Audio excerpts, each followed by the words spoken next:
Dito sa Papa Dudut Stories, ikaw ay hindi nag-iisa.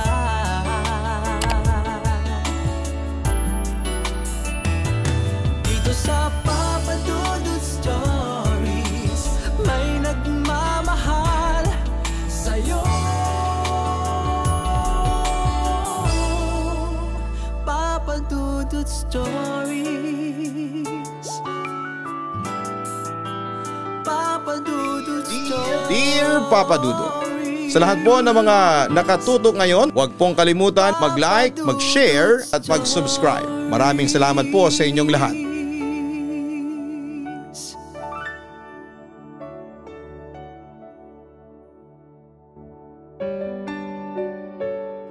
Madalas na sa pagiging bata nagsisimulang magandang alaala dahil inosente sila sa maraming bagay. Akala nila ay palaging masaya ang mundo. Makita lang ng bata na nakangiti ang isang tao sa kanya ay iniisip kaagad niya na mabait ang taong yon.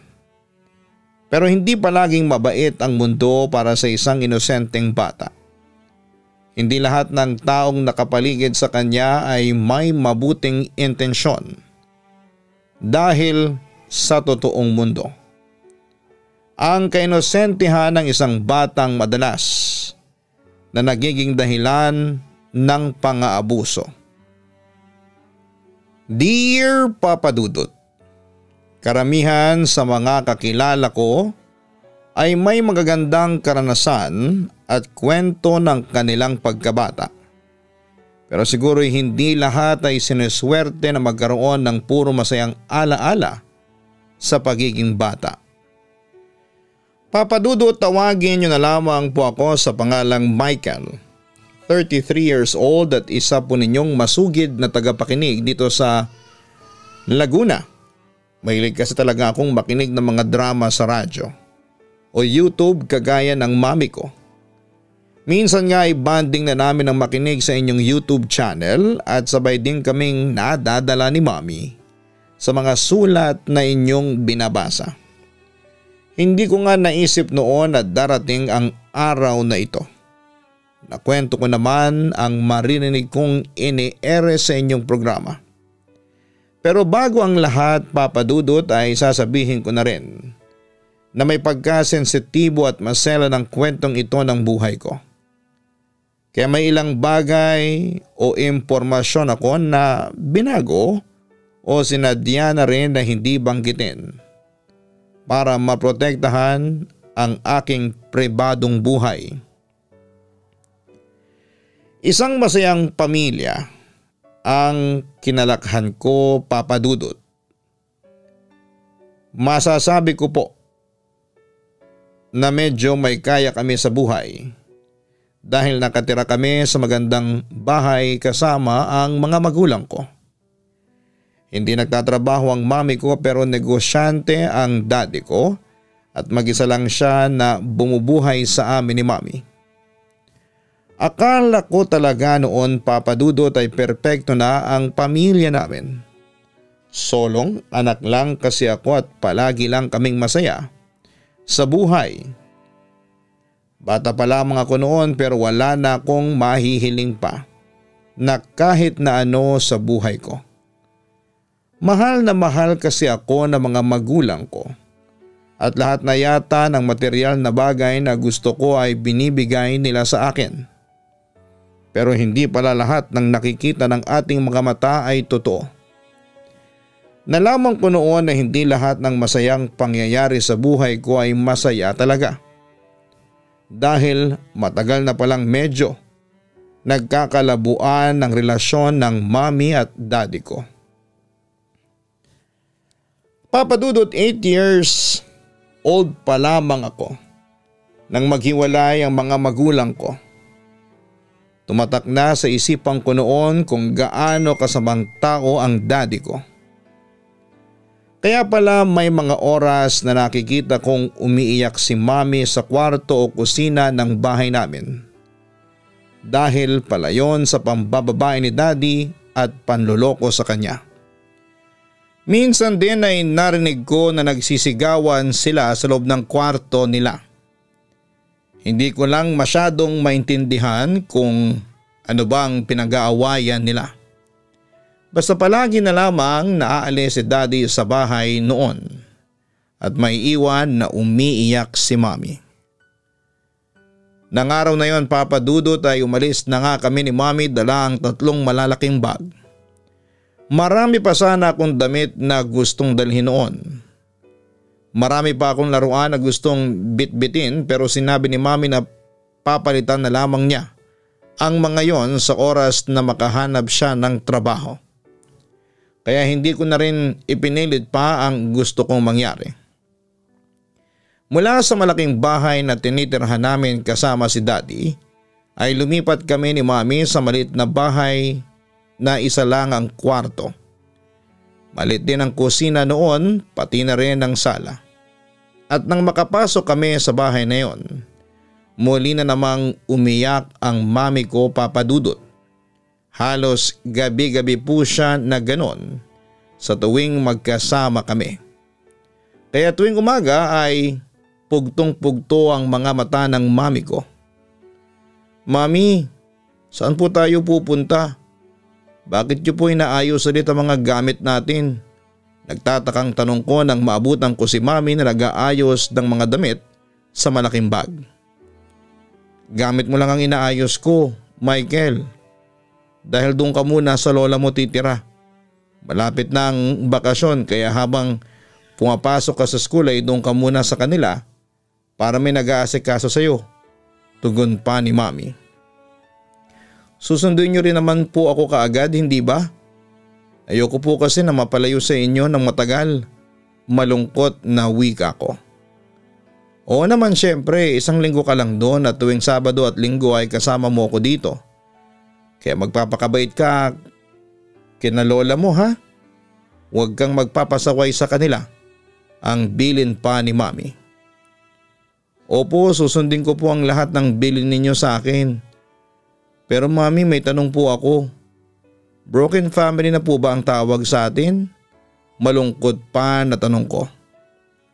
Napahinto si Mami sa ginagawa niya. Lumipat siya sa akin at hinaplos ang buhok ko at mukha ko. Napaluha na rin siya pero kaagad niyang pinunasan. Oo anak, pero ito ang tandaan mo. Gagawin ko talaga ang lahat para maging isang mabuting magulang sa iyo. Ipaparamdam ko sa iyo na sapat na ang pagmamahal ko para hindi mo na hanapin ang daddy mo. Tugon pa ni Mami. Madalas kong naririnig noon ng salitang broken family sa ibang kaklase ko, Papa Dudut. Ang ibig sabihin daw noon ay magkahiwalay na ang kani-kanilang mga magulang. Ang iba sa mga kaklase ko ay malungkot kapag napag-uusapan yon. Ang iba naman ay masaya at meron din na parang wala nang pakialam. At sa parte ko noon, Papa Dudut, ay labis po talaga akong nalungkot. Masayang pamilya nga kasi ang kinagisnan ko. At ang akala ko ay perpekto na kami. Palagi ko pa ngang iniinggit ng ibang kaklase ko sa tuwing nagbabakasyon kami nina Daddy at Mami sa malayo. Palagi kong pinagyayabang na masaya kaming buong pamilya. Hindi ko na-imagine noon na darating ang araw na papasok ako sa eskwelahan. At tatanungin ako ng mga kaklase ko ng, "Uy Michael, naghiwalay na raw ang daddy at mami mo. Saan ka ngayon nakatira? Sa mami o sa daddy mo? Bakit sila naghiwalay?" At ang paulit-ulit na tanong nila sa akin, broken family na rin ba kayo kagaya ng ibang kaklase natin dito? Wala akong masagot noon, Papa Dudut, dahil hindi ko pa talaga masyadong naiintindihan ang nangyayari sa pamilya namin. At umaasa pa rin ako na magkakaayos pa rin ang mga magulang ko. Umaasa ako noon na magiging masaya ulit kami kagaya dati. Pero yung munting pangarap at pag-asa ko na yon ay hindi na nagkatotoo pa kahit na kailan. Papadudot, habang nag-aasikaso noon ng mga requirement para sa trabaho si Mami, ay niiwanan niya muna ako sa lola ko. Si lola ang nag-aasikaso sa akin bago ako pumasok sa school. At tuwing Sabado ay susunduin na ako ni Mami at siya naman ang kasama ko hanggang Lunes ng umaga. Mula rin na maghiwalay ang mga magulang ko ay hindi ko na nakita pa si Daddy Papadudot. Wala na siyang tawag sa bahay o kahit pagdalaw man lang na ginawa sa amin. Hindi ako sigurado kung hindi niya lang ba alam kung saan kami nakatira. O baka naman hindi lang talaga niya gusto na makita kami dahil hindi na talaga siya nag-i-effort na hanapin kami. Paminsan-minsan ay nakikita ko pa rin si Mami na umiiyak. Madalas ay tinatago niya yon sa akin. Narinig ko na lamang siya na umiiyak sa loob ng banyo o kaya ay sa may kusina ng bahay.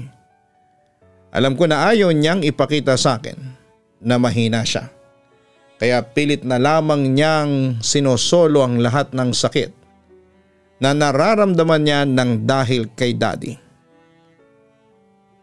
Nang maging bakasyon na sa school namin ay sakto namang kailangan ni Lola na umuwi sa probinsya nila. May trabaho na noon si Mami pero ayaw niyang maiwan ako na mag-isa sa bahay. Kaya naghanap siya ng ibang kamag-anak namin kung saan ay pwede akong ihabilin habang nasa trabaho pa siya. Aida, iiwan ko na muna dito sa iyo si Michael pero susunduin ko rin siya mamaya pagkatapos ng trabaho ko. Wika ni Mami kay Tita Aida. Walang problema. Kahit nga 1 linggo mo pa siyang iwanan dito sa akin ay ayos lang. Alam mo naman na wala akong ibang kasama dito sa bahay. Nakangiti namang tugon ni Tita Aida. Kaya nga ikaw kagad ang naisipan ko na pakisuyuan eh. Sige ha, taalis ako kasi kailangan ko na rin pumasok sa trabaho. Michael, yung mga billing ko sa iyo ha, huwag mong kakalimutan. Huwag kang magpapasaway dito sa bahay ni Tita Aida. Okay? Bilin naman sa akin ni Mami. Opo Mami, hindi po ako magpapasaway dito. Ingat po kayo. Bye po. Paalam ko sa kanya bago siya umalis. Kami naman ni Tita Aida ay pumasok na sa loob ng malaking bahay. Ilang taong ka na nga ulit Michael? Tanong ni Tita Aida. 8 years old po pero malapit na rin po akong mag 9 years old this year. Tugon ko. Ang laking bata mo pala talaga. Magna 9 years old ka pa lang pero ang tangkad mo na. Nako, sisiguraduhin ko na mag-i-enjoy ka sa bawat stay mo dito sa bahay ko. Tugon naman niya. Papadudot malaki ang bahay ni Tita Aida. Marami at magaganda rin ang gamit niya sa loob ng bahay. Malaki ang refrigerator, TV at malakas ang aircon kahit sa sala. Masikaso rin po siya sa akin kaya naman sa mga unang araw ng pamamalagi ko doon ay nag-i-enjoy talaga ako kagaya ng sinabi niya. Marami rin kasi siyang pagkain o mga junk food na inihahanda para sa akin. Pinapapanood niya rin ako ng mga pelikula at hinahayaan na maglaro ng mga games sa kanyang computer. Kaya nga nang sunduin ako ni Mami kinagabihan ay parang ayoko nang umuwi. Pero syempre ayoko naman na malungkot si Maming mag-isa sa bahay kaya sumasama na rin ako sa kanya. Ganun po kami sa araw-araw, inihahatid ako ni Mami sa bahay ni Tita Aida at susunduin na lamang sa gabi.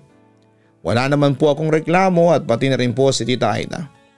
Enjoy nga raw po siya na kasama ako dahil malungkot daw talaga ang mag-isa sa bahay nila. Si Tita Aida nga po pala ay third cousin ni Mami. Ang mga magulang niya at kapatid ay nasa ibang bansa na raw naninirahan. Dahil mas gusto niya dito sa Pilipinas ay mag-isa na lamang siyang nakatira sa bahay nila. Matandang dalaga na rin po siya at walang anak. Kaya siguro isabik din siya sa kasama at kausap. Nabanggit niya din po pala noon na mahilig daw talaga siya sa mga bata. Ang akala ko ay gusto niya lang na magkaanak dati kaya niya nasabi na mahilig siya sa mga bata pero iba po pala ang ibig niyang sabihin tungkol sa bagay na yon. Papadudot. Gusto mo bang kumain muna, Michael? Tanong ni Tita Aida nang muli akong maiwan sa bahay niya. Hindi po, busog pa po ako. Nag-almusal na po kasi kami ni Mami kanina bago umalis ng bahay. Tugon ko naman. Ah, ganun ba? Teka, alam mo may naisip ako na pwede natin gawin ngayon. Wika niya bago binuksan ang malaking TV sa sala. Horror movie po ba ulit yan? Yung huling pinanood niyo po na pelikula sa akin halos hindi po ako makakatulog sa kwarto kasi parang nasa tabi ko yung multo. Pagtawa ko na kinatawa rin ni Tita Aida. Matatakotin ka palang bata. Huwag kang mag-alala. Hindi nakakatakot tong ipapanood ko sa'yo. Pero sigurado akong matutuwa ka dito. Wika pa niya. Bakit po walang sound ang TV ninyo? Pagtataka ko. Ano kasi wala talagang tunog ang pelikula na yan. Tugon niya. Ganun po ba? Pero bakit po tinatanggal ng lalaki yung damit ng babae? Naiinitan po ba yung babae? Muling tanong ko habang nakatingin sa TV. Ang totoo, naglalaro lang sila. Ikaw ba gusto mo rin ba ng bagong laro, Michael? Tanong ni Tita Aida. Opo, gusto ko po. Kaagad na sagot ko. Tamang-tama kasi may tuturo ako na bagong laro sa iyo. Sa laro na to, magpapanggap tayong dalawa ng mga artista. Gagawin natin yung ginagawa ng mga artista dyan sa pelikula. Para kunwari mga artista rin tayo. Gets mo ba? Tanong niya ulit. Opo, nakuha ko na po. Pabibo namang sagot ko. Very good, matalino ka pala talagang bata. So simulan na natin ang laro na to, ha? Wala nang damit yung lalaki sa pelikula. Kaya tatanggalin ko na rin ang mga damit mo, Michael. At gagawin mo ang lahat ng gagawin ng lalaki sa pelikula na pinapanood natin. Nakangiting wika ni Tita Aida. Papadudot isa akong batang inosente na wala pang masyadong alam tungkol sa bagay na pinapagawa sa akin ni Tita Aida ng mga oras na yon. Nang sabihin niya na kailangan niya nang makita ang katawan ko ay nahiya pa talaga ako noon kaya umayaw ako. Pero nakumbinsi niya rin ako na pumayag nang sabihin niya na walang masama na makita niya ang katawan ko kasi lalaki naman ako at tita ko siya. Wala raw pong masama sa ginagawa namin ng mga oras na yon at yun na nga ang pinaniwalaan ko. Kagaya ng sinabi niya ay ginawa namin ang lahat ng ginagawa ng mga artista sa video na nasa TV. Umarte kami na parang mga artista at yon ang pinakaunang beses na nagkaroon ako ng experience. Kakaiba sa pakiramdam na hindi ko may paliwanag. Bata pa lamang ako noon pero may kung anong kiliti na akong naramdaman. Ang sabi ni Tita Aida ay normal lang daw yon. Normal lang ang mag-init at makiliti sa ganong klase ng laro. At dahil mas matanda nga po siya sa akin ng tita ko, pinaniwalaan ko ang lahat ng mga sinabi niya na ang ginagawa namin ay normal at isang klase ng laro lamang. Papadudot bago dumating si Mami sa bahay para sunduin ako ay pinagbitaw ako ni Tita Aida ng isang pangako. Na wala akong sino man na pagsasabihan ng ginawa naming dalawa, lalong lalo na raw kay Mami. Tinanong ko siya kung bakit hindi yon pwedeng ikwento kay Mami. Ang sabi niya ay parte raw ng laro namin ang pagtatago ng sikreto. Doon daw masusubok kung pwede niya ba akong pagkatiwalaan ng iba pa niyang sikreto. At kapag sinabi sa ibang tao ang ginawa namin ay talo na raw ako sa laro naming dalawa. Siyempre pumayag naman ako na ilihim ang lahat. Ayoko yatang matalo sa isang game kaya nangako ako kay Tita Aida na wala akong sino man na pagsasabihan ng ginawa namin. Naulit pa ng ilang beses noon ang laro namin ni Tita Aida, Papadudot. Marami pa siyang video na pinanood sa akin at lahat ng iyon ay ginawa o ginaya namin. May mga oras din na may pinapagawa siya sa akin na wala sa video. At dahil payat ang pangangatawan ko at may kalakihan siyang babae, medyo nahihirapan ako sa kung anuman ang pinagagawa niya. Ayoko nang banggitin pa kung anuman ang mga bagay na yon dahil sa totoo lang ay masyado nang maselan para ikwento ko ang buong detalye. Basta halos araw-araw na kaming naglalaro ni Tita Aida, Papa Dudut. Lando, ito si Michael, yung sinasabi ko sa iyo na pamangking ko. Michael, ito naman si Tito Lando mo. Pakilala ni Tita Aida sa bagong dating na bisita sa bahay niya.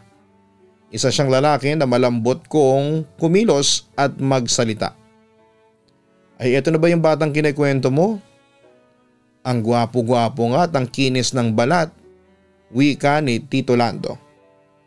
O siya yun, anak siya ng pinsan ko. Tugon ni Tita Linda. Hi po Tito Lando, bati ko naman na malakas niyang kinatawa. Tito talaga? Pero hello din sa iyo Michael, ang gwapo-gwapo mong bata. Napakagalang naman pala nitong pamangkin mo Aida. Baling niya sa tita ko. Naku, hindi lang magalang yan, napaka masunurin din.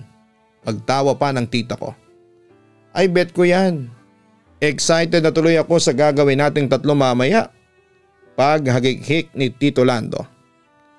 Tita Aida, ano po yung sinasabi ni Tito Lando na gagawin natin mamaya? Nagtatakang tanong ko. Maglalaro lang ulit tayo. Yung palagi nating nilalaro na nagpapanggap tayo mga artista. Pero medyo ibang laro naman ang gagawin natin. Dahil hindi ka na artista mamaya, magiging model ka naman. Tugon ni tita na nagpa-excite sa akin. Nakikita mo ba tong malaking camera ko? Kukunan kita ng maraming litrato at sisiguraduhin ko na gwapo ka talaga dito. Naku, papisil nga ako ng braso mo. Kaya bata-bata mo pa ang lusog na nitong mga braso mo. Sigurado ako na hindi lang tong braso mo ang malusog sa'yo. Nakangisi pa niyang sabi. Papadudot, sa totoo lang ay medyo nakakatakot talaga ang itsura ni Tito Lando nang makilala ko siya. Matangkad siya, medyo malaki ang pangangatawan. Malaki ang ilong at mga mata. Makapal din ang mga labi niya at nang umiti siya ay nakita ko ang medyo bulok niyang mga ngipin. May hawak siyang camera noon at parang excited sa laro na sinasabi ni Tita Aida. Dahil bata pa lamang ako noon at inosente ay na-excite din po ako. At buong maghapon nga kami na nagkulong sa kwarto. Ang unang pinagawa nila sa akin ay pinaghubad nila ako at kinuna ng mga litrato sa iba't ibang posisyon at sulok ng kwarto. May ginawa rin sila sa katawan ko na hindi ko na maintindihan. At may pinagawa din sa akin si Tito Lando na mas malala pa sa pinagawa sa akin ni Tita Aida. 3 beses atang naulit ang pangmumulestya sa akin ni Tito Lando at madalas ay solo siya sa pang-aabuso sa akin, Papa Dudut. Palagi rin kasi siya sa bahay ni Tita Aida pero hindi siya nagpapakita sa mami ko dahil sa tuwing darating kami ni mami sa bahay ay si Tita Aida lang ang sumasalubong at kumakausap sa amin.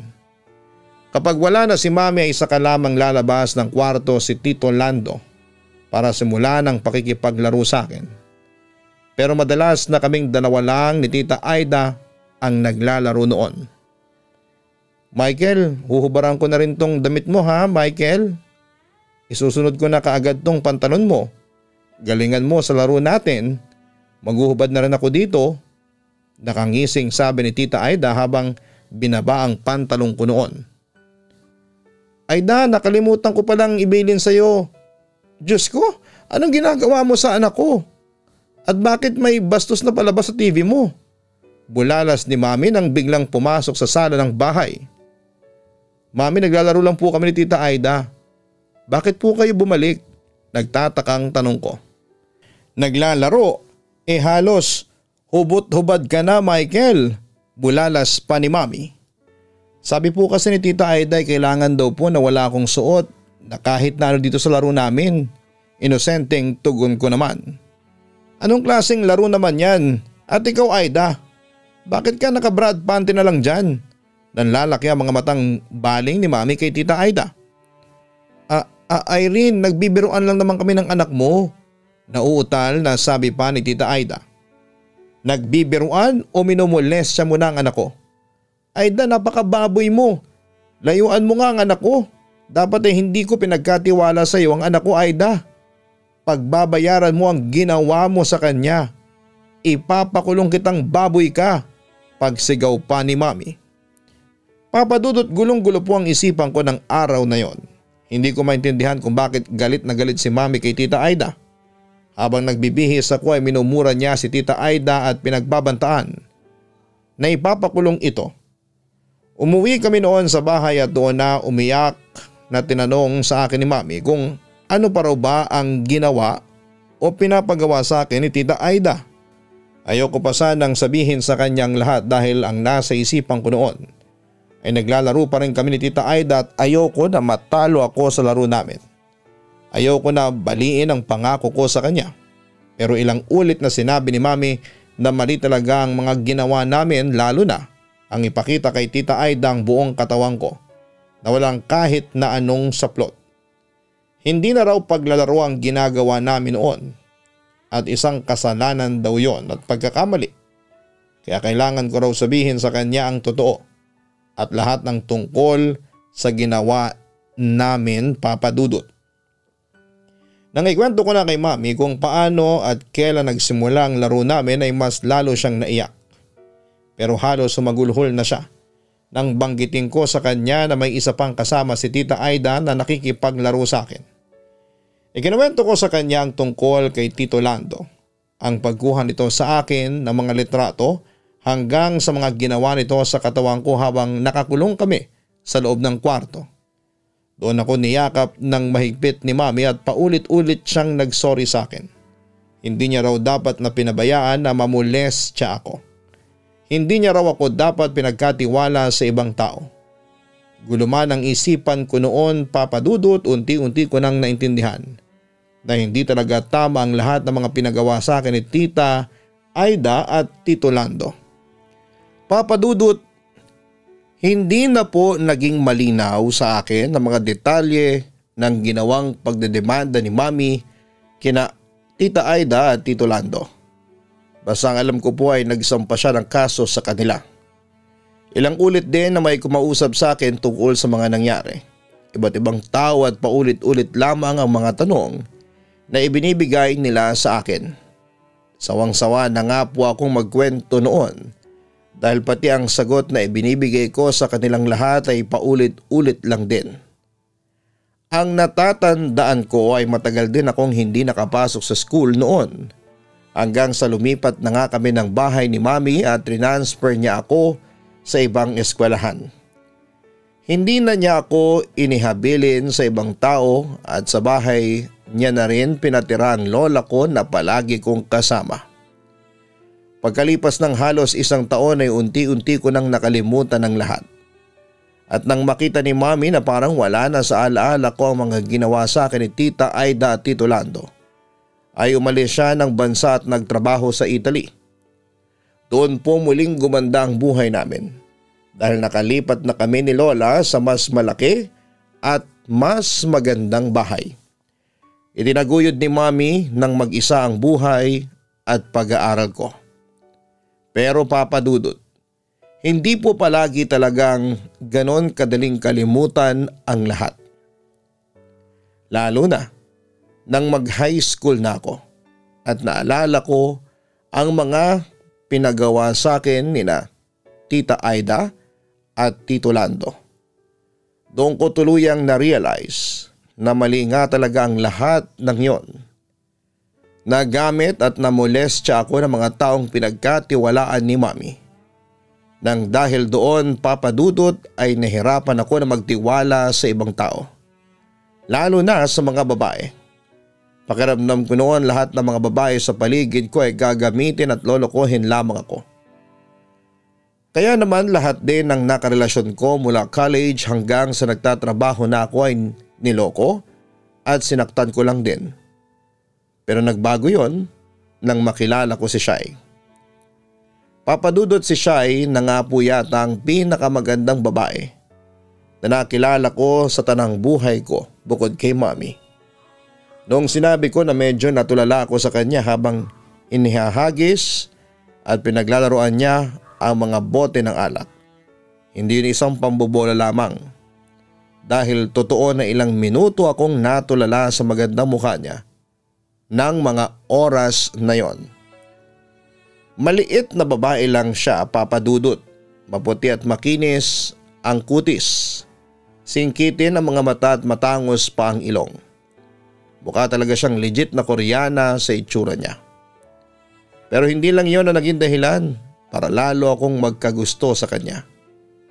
Dahil magkatrabaho kami at matagal na ako sa resto bar na yon, ay kaming dalawa ang pinagpartner ng mga boss namin. Bagay nga daw kasi kaming dalawa dahil pareho kaming maputi at singkitin ang mga mata. Nagkataon naman na single din ako ng mga panahon na yon at talagang type ko si Shai. Nang maging magpartner nga kami ay mas lalo ko siyang nakilala at nagustuhan. Hindi kasi siya ang tipo ng babae na madalas kong nakikilala at nakakarelasyon noon. Astig pong babae si Shai, Papa Dudut. Malakas siyang uminom ng alak pero hindi siya mabilis na malasing. Magaling din siyang magmix ng mga alak at marunong siyang mag-ayos ng mga sirang gamit sa bar. Kagaya ng electric fan o microwave oven. At pati na rin ang sirang makina ng kotse o motor ay nagagawa niyang paganahin. Ilan lang yon sa lalong nagpahanga sa akin kay Shai. Pero ang pinaka nagustuhan ko sa kanya ay ang pagiging malambing at maalalahanin niya sa mga nakakasama namin sa trabaho. Mabilis niya tuloy nakaklose ang halos lahat ng staff sa resto bar na pinagtatrabahuhan namin. Pero syempre binakurang ko na kaagad siya, Papa Dudut. Alam ko naman kasi na gusto niya rin talaga ako at nagpapakipot lamang siya nang ligawan ko siya. Nalaman ko rin kasi mula sa ibang katrabaho namin na pinagtatanong niya pala talaga ang pangalan ko. Nung unang gabi pa lamang niya sa resto bar at nakita niya ako na nagbi-mix ng mga inumin sa back bar. Ramdam ko rin ng malaki ang pagkagusto niya sa akin. Gaya ng nararamdaman ko para sa kanya. Kaya lang Papa Dudut, iba na kasi ang tama ko kay Shai na mga oras na yon.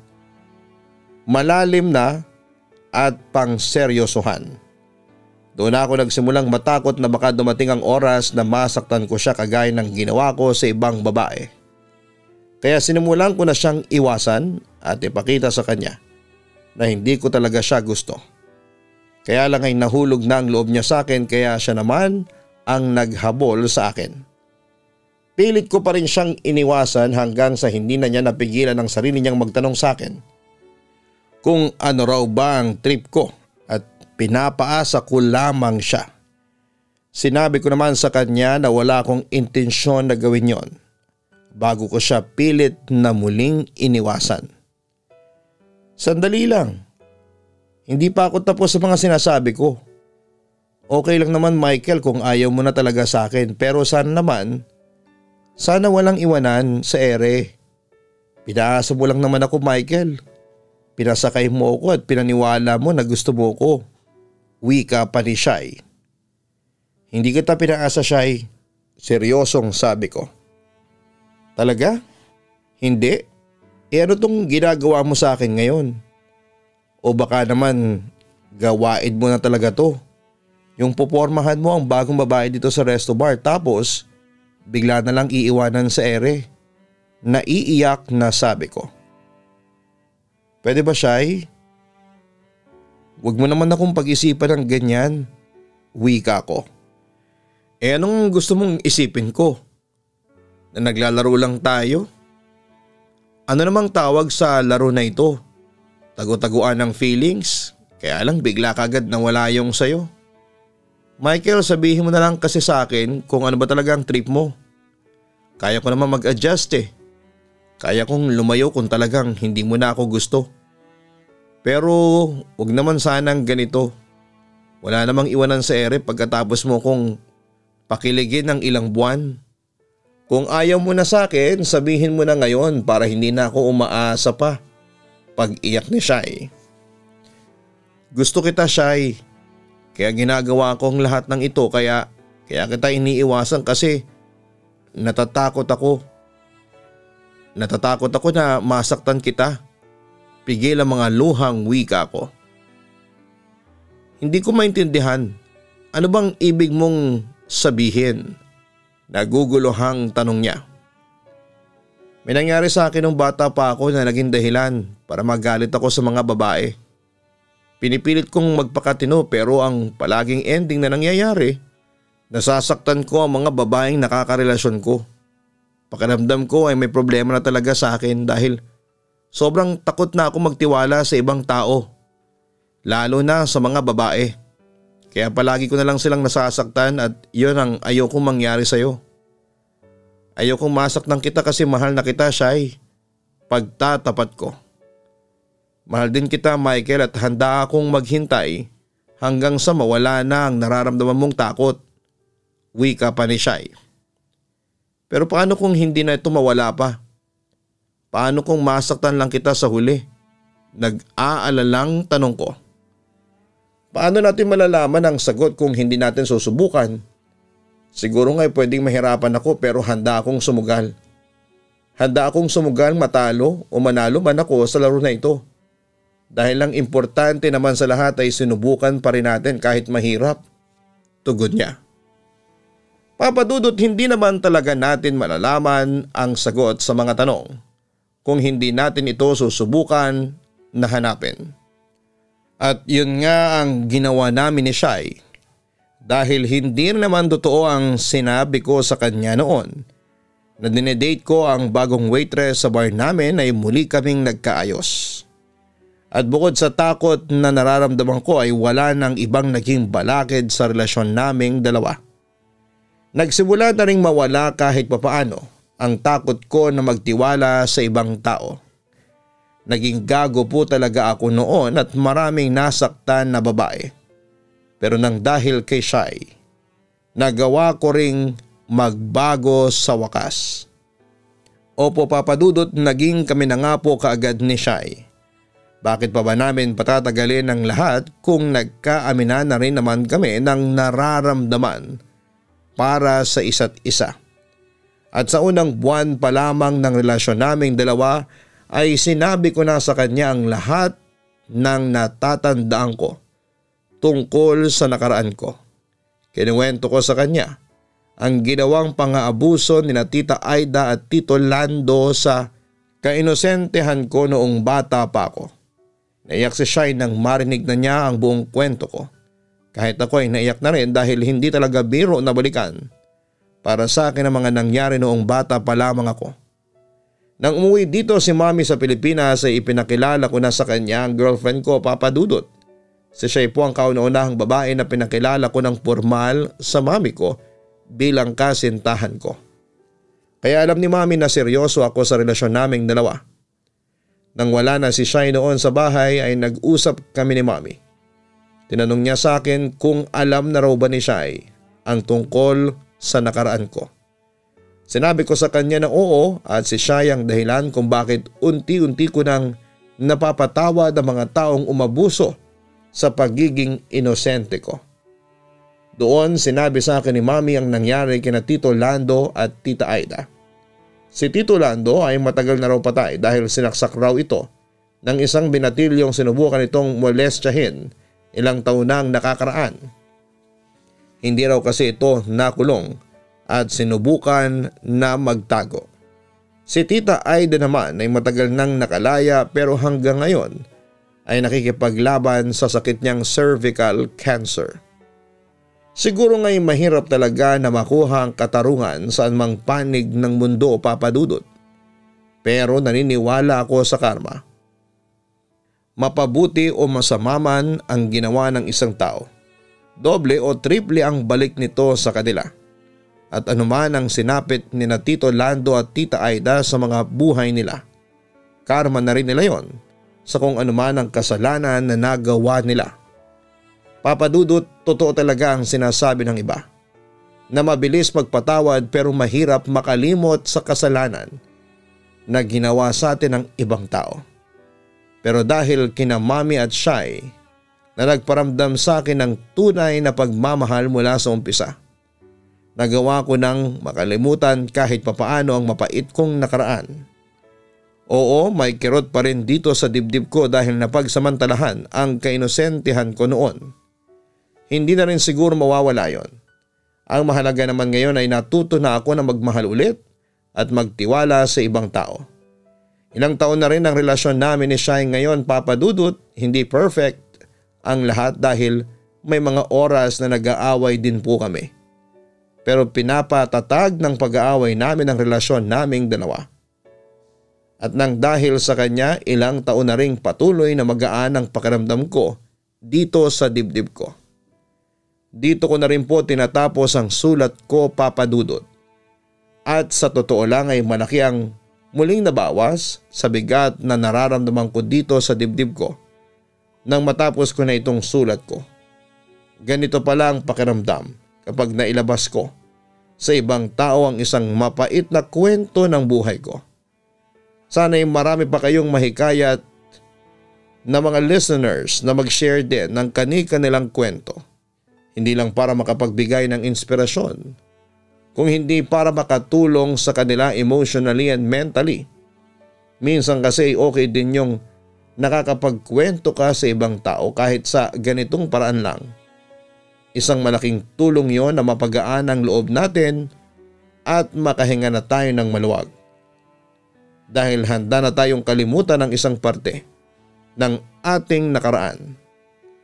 Hanggang dito na lamang, yours truly, Michael. Madalas na naaabuso ang mahihina dahil hindi nila kayang ipaglaban ang kanilang sarili. At napagsasamantalahan naman ng mga inosente na wala pang masyadong alam sa totoong galawan ng mundo.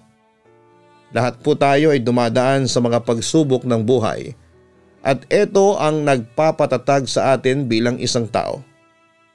Pero sa nangyari sa iyo, Michael, ang mga pagsubok na pinagdaanan mo ang halos humubog sa buong pagkatao mo. Kaya naging mahirap talaga para sa iyo ang magtiwala sa iba. Dahil pakiramdam mo ay palagi ka lang nilang gagamitin at sasaktan lang sa huli. Hindi rin kita masisisi kung nahirapan ka man noon na magtiwala at magmahal dahil lahat yon ay bunga ng iyong nakaraan. Pero syempre hindi tayo hahayaan ng puong may kapal na habang buhay na magdusa at dalhin ang bigat sa ating mga dibdib. Kaya siguro'y dumating sa buhay mo si Shai ay para maging daan at dahilan na matutunan mo na muling magmahal. Lahat naman ng mga nagiging kasalanan natin ay may nakalaan na kaparusahan. Hindi man sa mundo na ito. Alam natin na may naghihintay na kapalit sa kasamaan na ginawa ng bawat tao. Mabuti na lang talaga at nagawa mo pa rin magpatawad. Dahil daan yon para mabilis na maghilom ang malalim na sugat na dulot ng isang masamang alaala. Salamat sa pagbabahagi mo ng iyong kwento kung paano ka natutong tumayo sa gitna ng madilim na kahapon. Sigurado ako, Michael, na nakapag-iwan ang kwento mo ng inspirasyon para sa karamihan, lalo na sa mga kaistorya natin na dumadaan din sa ganong kabigat na sitwasyon. Dalangin ko rin na mas lalo ka pang maging matatag sa paglipas ng panahon. Huwag pong kalimutan na hanapin ang Kaistorya YouTube channel. Kami po ay nag-upload ng mga horror stories gabi-gabi at 7:30 PM sa channel na yan. Narrated by Jason Steele. Ganon din ang Papa Dudut Family YouTube channel. Sana po ay masuportahan po ninyo ang ibang mga channel na ginagawa namin. Maraming salamat po sa inyong lahat at dahil kami po ay nagpapasalamat sa inyo, ang Papa Dudut Family po ay may inihandang promo sa inyo na kung saan ay pwede kayong manalo ng 500 pesos GCash sa bawat panonood ng mga episodes. Hanapin po ang Papa Dudut Family YouTube channel para malaman ang mechanics ng inyong pagsali. Maraming salamat po.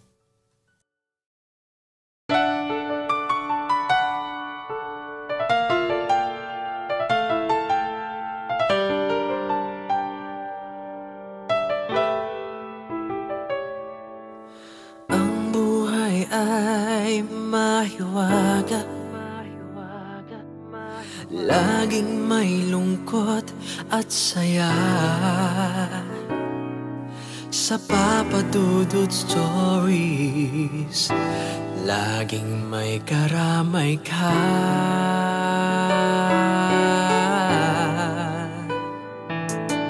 Mga problemang kay bigat, dito ay pakikinggan ka.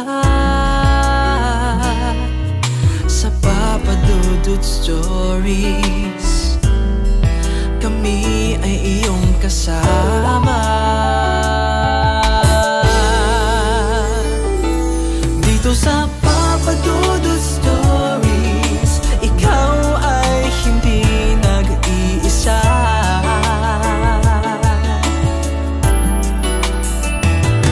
Dito sa Papa Dudut Stories, may nagmamahal sa'yo.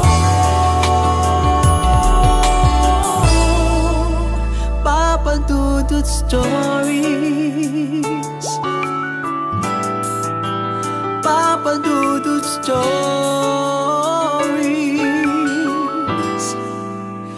Papa Dudut Stories.